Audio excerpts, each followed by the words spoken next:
Hello and welcome to the Art of Empowerment. Sarah Pustilnik ideated this concept. Please come up, Sarah. And we're going to do a little bit about the art of empowerment. My name is Alex Fair. So the art of empowerment, Sarah, would you like to explain it? No. Okay. Just say something. Hi. Apparently she's not a Gracie. I was trying to say she was supposed to say something. My level of shyness is everything that everyone knows. Yes, and when I've been on stage with her before in this situation, I didn't understand it. Today I tried to give her a joke and it didn't really work. But anyway, nonetheless, it was her idea, okay? The idea is that we can empower all people, okay? That we can enable people through connections, through collaborations. They can create the future and do business, make money on it too, right? So we want to do good, but we also want to do well as well. I run MedStartr. Pardon me? I like money. Who doesn't like money, right? I mean, money equals freedom, but let's not get into that philosophical discussion right now.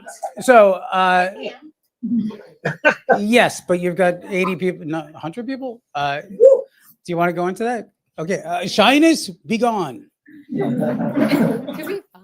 You can hold the mic yourself, you know. No. Okay, we do this show 3 nights a week. Don't forget to tip your waitress. So this case happens to be Brandon Bushman. Anyway. Brandon, hi. Thank you, Brandon, for helping out at the bar. No thank you, Iggy, for not helping out the bar. No, I'm kidding. Iggy, I can't pronounce his last name. Somebody help me here. Cabadillo. So he makes Los Amantes Mezcal, and this gets me to my next point. I want to thank the amazing people who have supported what Sarah thought of, and I've been helping doing for, 2 months now? Okay, this is our 4th, 6th, I can't even keep count, event. But without all of these guys, NPAC made the deck. Find Wonder does that weed beverage. That's my company. Race Do is Christina's company. THC Lawyers, are they here? Who's here? THC Lawyers! Rand He, amazing guy, right? So these are the people who got Los Amantes Mezcal, okay, which means the lovers. Taylor's not here. I'm going to not say the next sentence. Ampha Capital, where's Aurora? Aurora, am I here? Thank you, Aurora, one of our first sponsors. Warshaw Burtstein, this is their house. Where's James? James, right in front. Thank you. Please stand up. Please stand up. Onti Beverages, one of our first sponsors. Okay, they provide that anti-hangover drink you can actually mix in with your vodka, which I just love the concept. Ethan is like the best person. And Powering What's Next is Next, which is her company, right? That's the business development side of things. Did I forget anybody? Oh, Add Vintage. Did everybody try Add Vintage? Yes. Okay, I did the Pepsi challenge and it definitely passed. Okay, for those of you people who are younger, there used to be a thing like Coke versus Pepsi, and you did the Pepsi challenge, you blindfolded. I did that. And yeah, it's like wine alchemy. It was really good. So without these guys, It actually works. By the way, it's actually true. speak into the mic, Sarah. It actually works. It's true. Can you hold this? I have my own mic on my lapel. It works. It's true. Hold on to it. Okay. So you guys, if you guys saw these things before, anyway, so this is, you guys just had the welcoming reception. I really tried hard to get you out of there. Thank you for coming. Thank you for everybody who helped you guys come. And then so introductions. I'm Alex Fair. That's Sarah Pustilnik. I run MedStartr. She runs Next. You can see the logos. Okay. So now we have, I believe, 3 power talks, and they're going to be 3 to 5 minutes each. I believe Henry wants to actually do a Q&A afterwards, so we can try that. Henry's awesome. I love Henry. We all love Henry. Okay, can we get on with this? So much Can everybody say, we all love Henry? Wait, We 1, 2, all we all love love Henry. Henry. Oh, by the way, that was live streamed to, I don't know, a couple million people. This camera right over here is doing that. Yes. And we have a lot of people. Okay, not a million people yet. So anyways, we're going to do some power talks, and then we're going to get back to the networking, or whatever you call that, having a party. This is Sarah. You can read about her. Yes, she's very pretty. And I prefer I don't know why she's here. Okay. The Art of Empowerment is a curated invitation-only event. Invitation only. Okay. We're not going to read that. You guys know me. That's my company over there. And that's my face. and you're gonna meet Christina. Christina, you don't want to go first, right? Okay. Christina. Henry, you're very comfortable with this role, right? Okay, so the concept of a power talk. Not first. Are you sure you don't want to go first? No, we're rooting for Christina. Henry. Christina. Okay, who wants Henry first? Show of hands. Okay, who wants Christina first? Clearly me. Anybody else? It's a wash. All right. Okay. I'll stand with you. Want me? Hold your hand. Okay, I'll go first. Yes. Yay! Woo! We love you. Okay. Love you so much. Okay. So I'm not telling you. And I will say this. This is one thing I'll say. The whole reason for why I even did anything that I did, it's all about People like her. Literally, people like her. She is incredible and actually amazing and superhuman. Thank you. Christina. Okay, I'm gonna start off. Trigger warning, a little bit of a sad story. But imagine you reconnect with your person from your old neighborhood, that high school buddy hits you up on Instagram or Facebook, wherever you land on socials. And they're reconnecting because they had some tragedy in their life. Maybe they had a family friend who died of heart disease or diabetes, and they've decided they're going to change their life completely, and they're going to do their first marathon.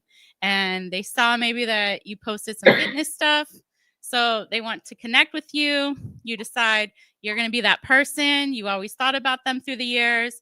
So you're that person that goes out, you fly to the other state where they're at, and you guys meet up, reconnect, and they're doing their race.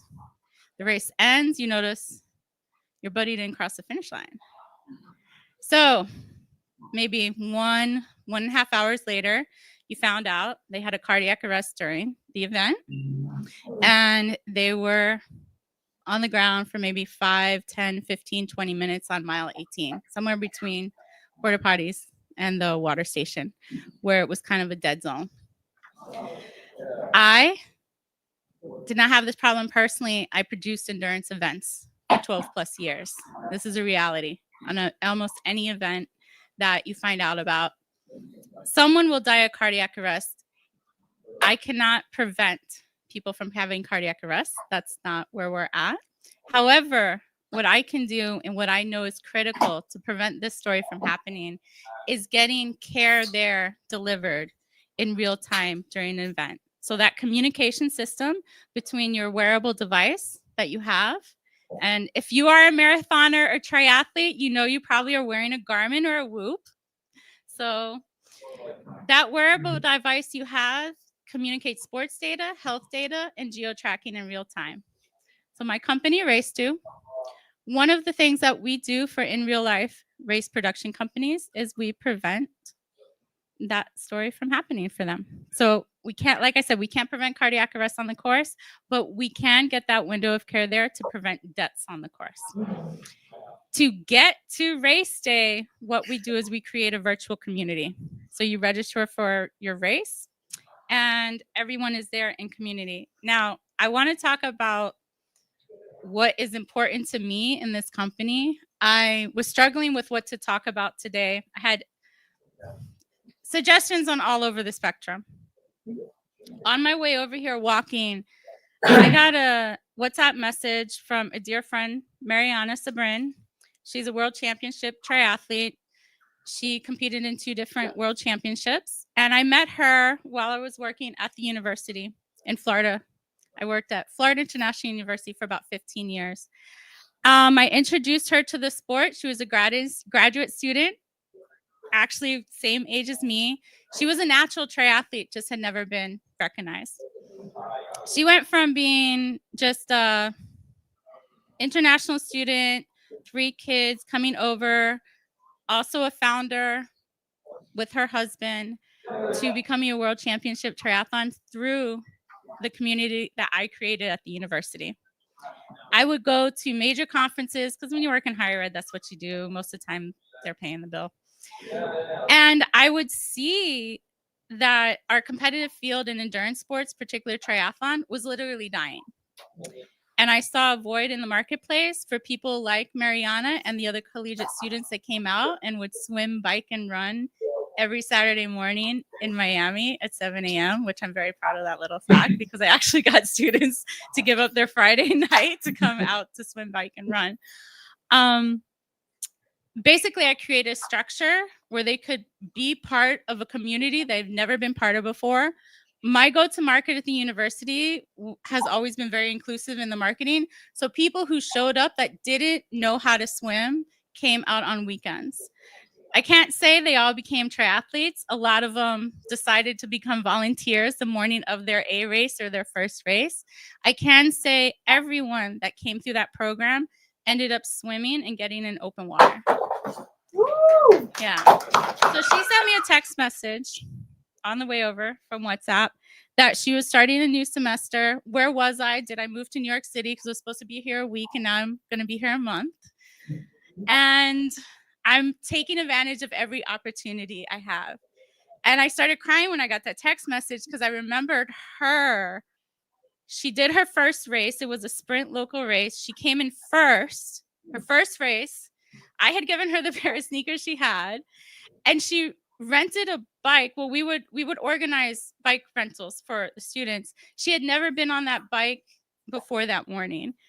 The second week she came up to me, she said, I can't do this, Chris. I have kids, I have bills. I said, there's no way you're not going to do this. You're a natural. You can't not do this. I know you don't understand that now. And that's how I feel about what I'm doing now, the people I'm connecting with in New York. And she said to me, she ended up working for me in my first company, Dominative Development. We produce long distance triathlon and marathon races throughout internationally.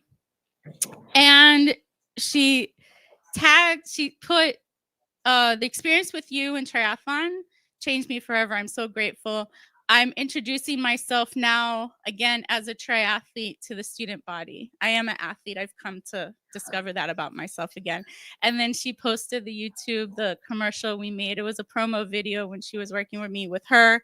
Danny Genosi, who's a world champion cyclist. She did RAM, which is Race Across America. We went down to Trinidad. We were producing a long distance event in Trinidad. And she sent me that video that I hadn't actually seen in a year and a half, because we went down to the video early 2019. We all knew what happened in 2020, and we like, there's maybe we'll make it happen again. But this is my baby now, Race 2, and it's to keep people alive on the course and keep racing happening for everyone.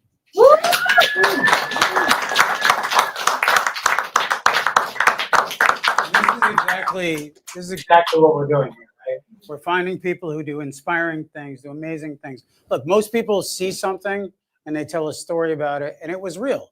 But then there's some people, like a lot of you here, that imagine something and then you work on it and you tell people about it as if it's real, and then it becomes real. Race 2 is becoming real now. Yes. You've developed a crowd behind you. You've figured out how to do this shit. So big round of applause for Christina. Thank you. If you want to find Race 2, it's racedu.app and probably pretty soon on MedStartr. Yeah. So that is a power talk, right? How we can empower ourselves and empower others by inspiring others, saying we can do something different. We can make something fucking awesome. So well done. Thank you. And thank you, Sarah, for inspiring this. Okay, so now for a very different thing. Okay. That's good, right? Good. Who wants to work with Race 2? Anyone? Who wants to run a triathlon? Okay, I would like to. Sarah, you're gonna run a triathlon? Okay. I don't believe you.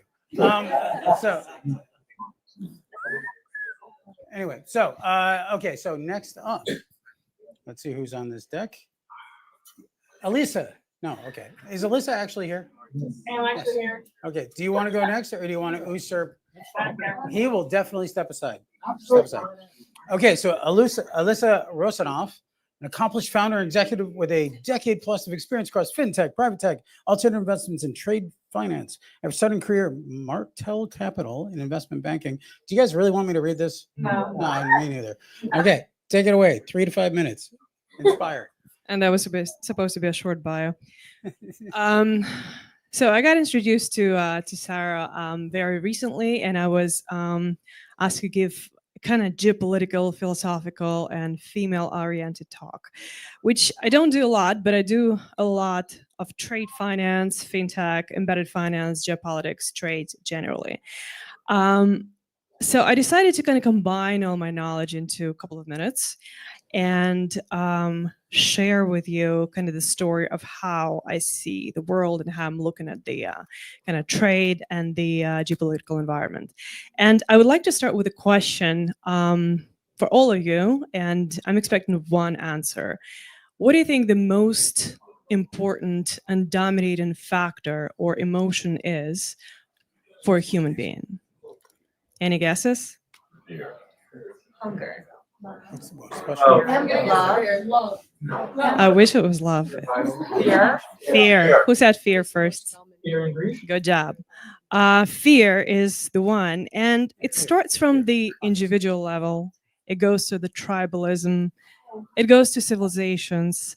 And it's very, very interesting to trace the entire human race and history by how it's affecting us. And what we're trying to accomplish is basically creating the safety nets around us, around the economy, around the physical being, around the community, to feel that we know something and to feel that we're not scared. And this is how we're creating gods. This is how we're creating communities. The ancient Greeks created so many gods, like the god for thunderstorms, the god for love, the god for harvest, because it couldn't explain certain things. It couldn't explain the science and the nature. And this is how we also react, and I'm trying to spread it out in terms of understanding the global order. What we're trying to do right now, we're going to face the fourth industrial revolution. We've been to 1, 2, and 3 in the last century or so. And every single time we've seen a lot of fear. And it's very, very common, and it's very understandable because people do not like change generally. Sure, there's maybe a couple of points of, percentages of outliers, but generally people like comfort zone. Generally people like security, predictability, just like the markets. If you look at the markets, and there is a great study and a great science, if you want to call it science, of behavioral finance. There's 2 ways of looking at the markets, just very similar how people are viewing everything in their lives. One is emotional biases, and the other one is cognitive biases. So emotional biases is anything that is not really based on knowledge, even though sometimes we call it an opinion, but generally it's called a perception of knowledge and the emotional level of something that you fear. Deep down, you might not be able to address that even cognitively. And the other side of behavioral finance is actual cognitive biases. And these are much, if we have any wealth advisors here in the room, you probably know that better than I do. But cognitive biases are easier to address because I'll give you an example. So emotional biases, one of the examples is loss aversion, right? People don't want to lose money. They actually, if you're at a zero, if you gain some money, if you make $1,000 today or you lose $1,000 today, on the scale, you're actually much more unhappy than happy, right? This is just how we're built. But if you look at the cognitive examples, let's say confirmation bias or representation bias, this is when logic comes in. This is when we're thinking of why that rationale helps us understand the environment, helps us understand our decisions, helps us make certain conclusions. So I guess my power talk, not to be too long, but my power talk I want to be focused on one particular thing, and that thing is knowledge. One thing is curiosity. And I would love to see more and more and more people that are not just focusing on one field, but they're focusing on different types of fields. If you're in wealth management, I would like to do history. If you are in fintech, I would like to read geopolitics or economy or civilizations. So the geniuses in the entire human history are those that have combined certain fields. If you're combining the fields, you're creating predictability in your own mind, and it calms you down. When there's so much anxiety, and again, anxiety goes back to fear, and there's a lot of anxiety in today's world. There's a lot of uncertainty with AI, there's a lot of uncertainty in the political and geopolitical spheres. One thing that calms me down, and I hope that would help some of you as well, is to read and understand and make predictive analysis of what the patterns are, what the history is telling you. Because everything we're saying and seeing has happened before. Maybe not on the technological level, but the human nature does not change and it does not evolve as fast as technology. So we have to look into ourselves and we have to look at the patterns to see how we feel and find the similar patterns in history of humanity. And that will calm you down, and I hope you'll enjoy the talk. Thank you, Alyssa. I have so many questions, and some, but I'm kind of scared to ask them. So, okay, that's a joke. That's all the jokes I got, the bad ones. So thank you very much. Yeah, I'm a frustrated comic. So no, I like a lot of what you said. I mean, I really think. Do you think we should do Q&A periods with the speakers? What do you think? Yeah, definitely. Yes. Okay. Does anybody have a question for Alyssa? Anyone? Anyone? Yes? No. Okay. I do. So what is your talk about? Did you want to ask a question? I didn't know. My hand was just. Oh, okay. No questions for Alyssa. Okay, no question. Okay. I got a question. Okay, so how do I overcome fear? You're saying by being multidisciplinary. I am multidisciplinary. I do Okay. a lot of math.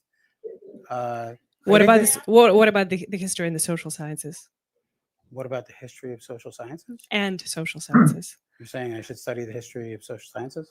You should study the history. I think everyone should study the I history. completely agree. And I think you might want to do some arts as well, because math and do a music lot of are art. very, very correlated. Would you like to hear a poem? I write a lot of poetry.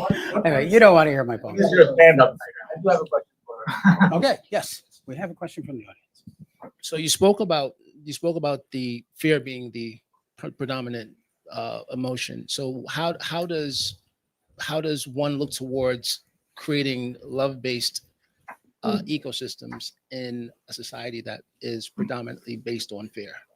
I think there's one person that answered it much better than me, and that's Maslow's pyramid. We have to be able to secure certain needs, physical, safety, and others, and love comes on top. You can't expect love from a person that doesn't have anything to eat. Maslow pyramid answers this question. Could you hand her the mic? Can I ask a question here? Sorry. Okay, Sorry. 3 questions max. Did everyone hear her answer, or? Probably not, but Oh, well, maybe. Sorry. you can go. well, just you got to hand the mic back to her. Yeah, sorry. Thank you. Oh, sorry. Just to recap quickly, I was saying that the answer is really the Maslow pyramid, much better than I would ever probably answer this question, because you have to be able to secure physical safety, the food and other necessary resources for the person to feel safe and secure. And then only then you have to be able to secure love. And only then you have to be able, you'll be able to actually go all the way up. And the the top line is actually self-realization. Actualization. Yes. Sorry, didn't mean to correct. Okay, so I love this crowd thing. Let's put a rule in place before you ask a question. You have to say who you are, and that's it. So. For example, I'm Alex Fair. I run MedStartr. And stand up. Oh, okay, sure. Wow. And pass the mic back to the other person. Okay. So my name is Stephanie Potter. And my question is, I'm reading a book called The Anxious Generation by Jonathan Haidt. Maybe some of you know it. And do you think that our fear-based mechanisms have like changed in a digital age? I mean, we are entering kind of a a time in history where so many people are anxious on a personal level, and there are a lot of geopolitical tensions. Do we need to reach out more to other people to build better relationships to kind of break through these, I think, walls of fear, both that kind of allow us to have extreme opinions without even speaking to someone face to face geopolitically, and maybe a lot of anxiety just about growing up in a digital age. Yeah, hopefully that's a straightforward question.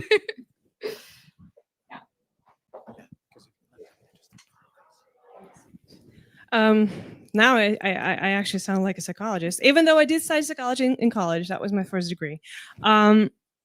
It's a great question. And the answer is, I think something that I mentioned as I was speaking, I don't think humans have advanced as much as technology has, just naturally, genetically, etc. So historically, for thousands of years, the only people who had access to information were the ruling classes, and they can absorb the information properly. So we're built the way we should be getting the information that we can absorb without giving us anxiety. At this point in time with social media and too much information and too much noise, not a lot of it is signals, a lot of it is really noise, it's really difficult for the majority of the population to be able to process information and understand what's signals and what's noise. I think the answer, and maybe one of the answers to a lot of people, would be cut the social media time spending, cut the amount of information that you get in all the news, maybe pick a couple of sources, couple of media sources that you like and appreciate. And then you have to have a specific dosage, like don't do it before having your first cup of coffee. I'm just, making a joke, but you have to feel good about yourself first to be able to process that type of information. We're not built for that naturally. Excellent. Okay. Amazing Q&A session. And do you guys like this? Should we keep doing Q&As like this? Where everybody wants to go back to the bar? Yeah. Okay. You guys tell me. Okay. This is a crowd-supported idea. Okay. So that was fantastic. Big round of applause for the questioners, the answerers, the audience, for Sarah, and for our next up. So that was amazing, inspirational, very thought-provoking. And we're on to astrology. Where's astrology? There he is. So I'm a scientist. Okay. When I first heard about Henry, I was like, that's not going to work. and I know a lot of people believe in astrology, trust me. And there's a lot of things we don't know about this universe and how things work. But after spending some time with Henry, I actually think he's a mathematician, and he's doing a lot of math. And one of the factors he throws in there is astrology. But I would love to hear him talk for 3 to 5 minutes. And then if you guys want to do questions, raise your hands and we'll run the mic out to you, okay? So, Henry Weingarten. Go, Henry! Founder of... I'll let you do your... By the way, I was just given this assignment about an hour ago. So it was 92 minutes. What are you talking about? So basically, I'm going to give you a little bit of a video that I was just working on today's material. When anyone talks about the markets, you always want to know where they're coming from, what their biases are. And by the way, I'm going to talk about investing at the moment, not trading. My bias is that I'm a cosmic value person. That is to say, I was trained traditionally to buy things that were inexpensive, hold them for a long time, and then when they got too expensive, do something about it. A little bit like Warren Buffett, except we like to time markets, which is something he doesn't do. Now, of course, there are many other ways to make money in the markets. From the astrological viewpoint, what's going on, we talked about fear. There's a major constellation, or two planets rather, Saturn and Neptune, which are conjunct. Saturn represents on one level fear, Neptune has to do with uncertainty. And if you looked at where the markets were a couple of months ago, people were very uncertain and very fearful, a little bit less so now. However, that is going to come back in spades by the beginning of next year. So this is the first thing I want you to think about. And if you think about Saturn and Neptune, from a cosmic viewpoint, it's like a rock on a cloud. A mundane example would be the fall of the Berlin Wall. So this is something. Now, in terms of markets, if you're investing, you should be thinking about where the market's going to be in November 2026, because that's everything that's going on behind the scenes. Has nothing to do with what you're reading in the papers. Almost everything you're reading is an excuse for people to buy or sell. It's not why it's really happening. But what is going on is what is going to be November 26th. For example, when the election started, there were three things that were certain. Number one, egg prices are going to be down. It was a great trade. Secondly, oil was going to be down. And third, which is a little more germane to this group, is that bond prices will be down at that time. We'll have lower interest rates. We may not short term. Our view is like 0 to 3 at the moment. But things like that, it's where is the market going to be? Our approach, since we believe the market's rather expensive, and of course the market can stay expensive forever. Since I'm a value person, I'm interested in that. And fundamentals don't matter until they do. Our approach is simply to buy when the markets are down, sell when they're in rallies. Since I like to sleep at night and it's an investing portfolio I'm talking about, we like to be long short. Something that we like, we're long. Something we dislike, we're short. So what's an example of something very specific? We believe we're going into a global slowdown recession. There's no question about it. Already, 1/3 of the US states are in a recession, 1/3 are almost in it. So it just depends on how you want to play the numbers. We will definitely means 90% plus, never 100%, by the spring and winter of next year. If that's so, markets will be down, at least most stocks will be down. Two areas that we like are gold and entertainment. And during the Depression, those were two areas of four that did very well. And I'm not saying we're going into depression because we're not, but we are going into a slowdown, just as labor. Obviously, the Fed is very interested in where the labor is, and because of things like AI, robotics, et cetera, there's going to be obviously a lot less job opportunities. So just me one moment for my notes. Yeah. So the problem is when to buy, and because I said I'm a cosmic value person.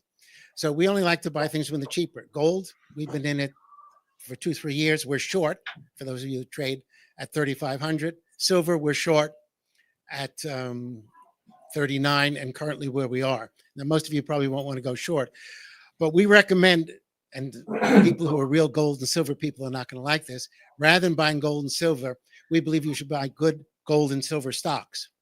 And the reason for that is I like to buy wholesale, not retail. So if you take an example of where silver has been for the last 2 years, it's up 71%. That sounds good. If you take our favorite stock at the moment, which is VSLA, it's up 230%. So if you're interested in making money, I'd rather make 230% rather than make 70%. So there are a number of good producers, there are a number of good near producers that do well. So I'll take some questions because I wasn't really prepared to talk. So we'll take 4 questions. There we go. Easier. Yeah, we only have one mic. Okay. Who's got a question? Name, hometown, and major. My name's Brian Bird, and I'm founder and CEO of New Breed W, which is talent optimization and retention company. But question for you is, why are you forecasting a recession? We have the interest rates are about to go lower, so the housing market is going to come back. But deregulation, we got a lot of investment that has been at least announced that is coming into the country. Why are we going into a recession? Okay, first of all, we're good. We're predicting it both for astrological reasons and economic reasons. There are positives to the market. It's one of the reasons they're up. The standard answer for that, it's built in to the market already. So it's very often basically you're selling the news. You buy the rumor, sell the news. But there are a number of things you have to look at. It's the question of debt. There's too much debt out there, and there's going to be a lot more bankruptcies. If you ever go to a distressed investing conference, I've been there for 2-3 years, champagne and caviar all over the place. And believe me, they're expecting a better year next year. So that's number one. So there's a lot of debt. Right now, I just read today, the number of credit card delinquencies over 30 days, I think are 3.5%, the highest in like 40 years. People cannot do it. If you look at the cost of living, yes, it's not increasing as much, although tariffs are an issue to a small extent. We'd be in a recession with or without tariffs. But the problem is people have too much debt. It's going to have to get wiped out at some point, and that's going to affect things. And most businesses are not going to be more profitable because their expenses are going up. And so if you have to look at their costs, their labor costs are going up. So there are a lot of good things. And that's why we're not saying a depression or anything like that, but it is almost definite. And we've called about 5 of the last 6 recessions correctly a year in advance. So we have a track record for it. Doesn't mean we're perfect, but it's almost definite. And it's certainly the way to be allowing for the, it doesn't matter if the markets melt up, if they go down, we don't care because we're protected to some extent, or we try to protect people. But I think you'll find that there's going to be a lot of issues to be dealt with, and it's going to come back very strongly by the winter. And that's an astrological pick. And it's been right since the 1987 crash, which we knew about a year in advance to the day. What's the astrological? Saturn-Neptune conjunction, which was close in the summer, and why we're still under yellow alert, but will be exact around January, February of next year. And that corresponds to that sort of thing. Yeah. Okay, do we have more questions? Yeah. Okay, we're going to do 2 more questions. Keep them succinct. 3 hands. We should give them the 3. I understand. Sure. My name is Nancy Ahola. I'm a chief operating officer for March, which is a digital assets and blockchain company. So we were listening to the previous conversation, the previous talk about the 4th industrial revolution coming, AI, robotics, and things like that. You're talking about a recession happening. How is it going to really affect things like the job market, how technology is working? I work in the innovation space. A lot of people, are going, AI and robotics are going to replace human beings. What do you see as potentially coming up as the economy? Definitely the labor market, which only has a 62% participation rate. In the 1950s, we had a 95% participation rate. That's number one. Robotics is going to replace a lot of jobs, and especially if in New York they want to go to $30 an hour minimum wage, you do that, and you're going to have a lot more jobs undone. Obviously, AI is very efficient. You're going to eliminate, just like when internet came in and the computers came in. I was an Apple dealer when it was Apple Who, and we computerized the Board of Ed, ATT, Federal Reserve Bank, and it just changed a lot of job structures. This is going to change a lot of jobs, which is not terrible because new jobs can be created, but they're very different. And also the economics. There's forgetting even what's happening with the tariffs. I mean, there's a lot of good things too. For example, I think the crises are going to be over very soon. One of the reasons we're not as bullish on gold as many people I know is because we think the Ukraine situation and even the Middle East in 2-3 months or very shortly will be reduced, which gets rid of the fear factor. So jobs are going to be restructured. No question about it. And you have to just be in something. For example, if someone comes to me and they say they want to be an analyst. Well, the problem is when I was starting out about 20 years ago, they were starting to send out the jobs to India to do it. And I said, well, listen, learn AI because most of the people you're going to be dealing with probably don't know how to work with AI. And effectively, you can get your job that way. Get a skill set. There are plenty of jobs that will require, like nursing, for example, and other things too. But okay, there's so a job market change. So we've got people headed to the bar. So we're going to do one more quick question, and then we're going to enter our last power talk. Well, there's some drinks right there. Anyway, so introduce yourself and ask a question. Hi, Henry. I am Tasha Garcia with Morgan Stanley Wealth Management. And my question to you is, where do you see crypto between now and November of 2026? Okay, well, I'm not good at that because I'm not favorable of crypto. What did the stars say, Henry? Well, I stopped. We do not. Why we believe in stable coins, we do not believe in crypto as a valid situation, although there's plenty of money to be made in it, long and short. In the old days, we gave about 7 short positions, 6 of which were profitable for a good 10%, but there's too much going the other way to have to fight it. So we're not looking at it. It's not something I like, although one of the companies I'm dealing with is going to be a crypto company. So we've invested in it anyway. So I can't give you that. It's not our area of expertise. Yeah, but it's also. But it's a very technical thing. I mean, basically, you generally take. I mean, if you want to trade it, which is really all you're doing, is you simply look at the current support and resistance, which is currently about 112 to 115, and then you just play the opposite of it, go long and short that way. If you just want to do it on a risk-reward basis, but since it has no real fundamentals, it's very difficult. And there is an astrology to it, but I haven't done it for about 2 years. 110 last sale. Down 110, heading down. Okay, good. Uh, Back to 30. Wouldn't we all? Okay, thank you. Big round of applause for Henry Weingarten. Okay. So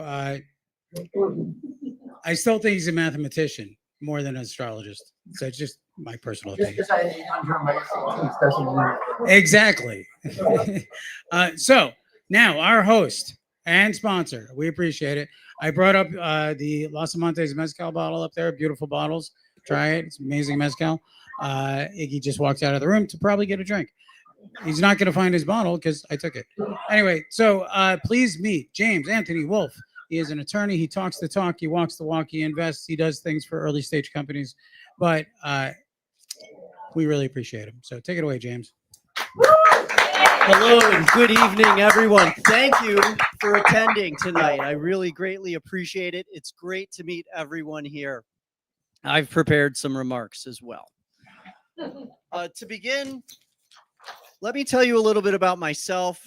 I'm the practice chair of the Emerging Technologies Law Group here at Warshaw Burtstein, which means that I work with emerging stage technology companies on everything from formation through corporate governance, operations, and exits, including M&A and activities likewise. My background, I was an entrepreneur before I became an attorney. I co-founded Deep Space Industries many years ago, based at NASA Ames Commercial Space Park. I was the U.S. representative of one of the world's largest 3D printer companies called D-Shape. We held 50% of the IP portfolio at that time for 3D printing. And since then, I've been developing out my bona fides in policy, technology, and everything related and in between. 2013, I was the co-author of the first cryptocurrency legislation in Congress, the Cryptocurrency Moratorium Act. Didn't go anywhere, obviously, but we were at the forefront of federal policy. Last year, I co-founded the US AI Council with the principal architect of AI at Microsoft. It's a certification framework organization that we're rolling out later this year for AI companies to certify them for local, state, and federal agencies for trusted partnerships, procurement pipelines as a national trust brand trust. I also recently collaborated on the Berkeley AI bill, so I'm continuing to write legislation as it arises. I represent a portfolio of emerging technology companies, everything from robotics, artificial intelligence, 3D printing, commercial space, advanced aerial mobility, AAM companies, and all of them share some universal similarities. And that's what I wanted to talk to you about. This is, I think, salient and relevant for founders and VC funds alike. So really, the thing that I want to point out here is that I sit at the intersection of innovation and legacy capital. I see market trends and I identify due diligence patterns that are necessary for companies to adhere to raise capital. It's really as simple as that. Startups often struggle with cap table chaos, corporate governance, blind spots, and a lack of investor-ready structures. And that's important to note because without having the right team to execute, you can have the best idea, but you can't really get to market. Family offices similarly want exposure to emerging tech. They don't want to worry about risk, transparency, or long-term protections.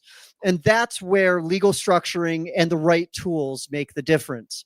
So what I want to talk to you about tonight is a company called Equity Shift. I forged a close relationship with them, and it is the source of a new pivot in my career, if you will. Equity Shift allows for cap table management, and they also have an alternative trading system license. So they serve as a secondary market platform. In addition, they are FINRA licensed broker dealers. They run raises. It's a very good piece of the puzzle if you're building out a coherent capital structure, because cap table management is an important facet of corporate governance. So how do you leverage this in practice? Well, for family offices, the structure that Equity Shift provides allows for visibility, secondary liquidity options, and confidence that their capital is protected. While for startups, emerging technology companies, and otherwise, it brings order to cap tables, simplifies fundraising, and unlocks opportunities for aligned growth. In my personal opinion, and I don't have equity in them, so I can say this, it's a tool, it's an instrument I use for my practice. They are superior to Carta, and I think that they will eventually surpass Carta for market cap. When I combine my legal services with the Equity Shift platform, I can give both sides, family offices and startups, a stronger foundation for building wealth and impact. Why this matters? Well, it protects family offices and their legacies from messy early stage risks. Furthermore, it positions startups to raise faster and scale smarter. And then also it creates a shared language of trust between investors and founders. I say this as a former entrepreneur myself. I was on the other side of the table for many years, and I still occasionally wear the entrepreneurial hat. If you look at my LinkedIn, a company I co-founded, last year, we received a NyXXT phase 1 for the first interstellar mission architecture study to Proxima B. It's been in the news somewhat. And then the year before it, I won the 2023 NASA Entrepreneurs Challenge Award.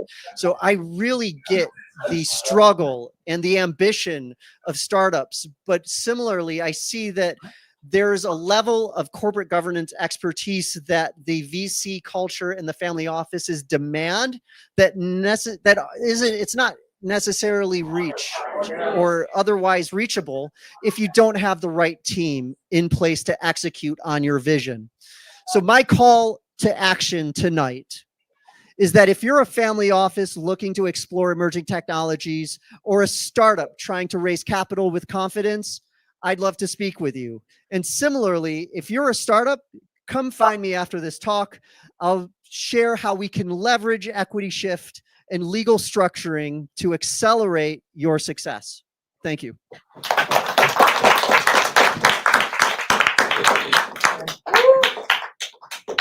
Thank you, James. Thank you for hosting us tonight. Thank you, everybody, for being patient as we got through all those power talks. So really amazing stuff. So just for the show of hands, how many family office types here?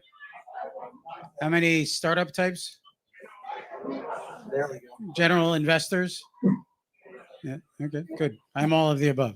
Anyway, so thank you for coming tonight. I think that when people connect, they're going to collaborate, they're going to create the future that we all can imagine could be better, and not to be fearful, not to be despairing, and not to just watch the stars, but to do the math and do the work and get the people behind you. There's an old African proverb which goes, if you want to go far, oh, hang on. I did it wrong. If you want to go fast. If you want to go fast, go alone. And if you want to go far, bring the tribe. You guys are the tribe. Thank you for coming tonight. Don't forget to tip your waitress. And thank you so much, James, and everybody. Thank you to all our sponsors, all the people who helped. Sylvie Slater, Ariel Saber. Where's Ariel? Ariel, stand up. This guy right here is one of our planners. Yeah, he's one of the guys who makes this shit happen. Impact, who made this deck. Race Do, Christina really helped out a lot. Auntie Beverages, early sponsor. Find Wonder, find some weed in the can. AMFA, Aurora Maher, you still in the room? One of our sponsors. Add Vintage, make sure you try it. Take the Add Vintage challenge. Dr. Ran He. I'm not even listening anymore. Okay, I'll keep going. Taylor Costa Van Putten, who owns a bunch of whiskey companies and is an investor. Remsen Capital. The Art of Empowerment, also sponsored by Los Amantes Tequila. There's a bottle of it right over there. Lions Financial is Ariel's company. Slater and Love helps out. Don't forget to see our next events. And you can partner with the Arts of Empowerment. Lots of things. There's all different ways to get behind us. You can come have a good time. And thank you for coming. Thanking our team, Ariel, Tool, Ben, out here. Christina, Corley, Thurby, Brittany is taking pictures. Where's Brittany? Anyway, and thank you for coming. Founder.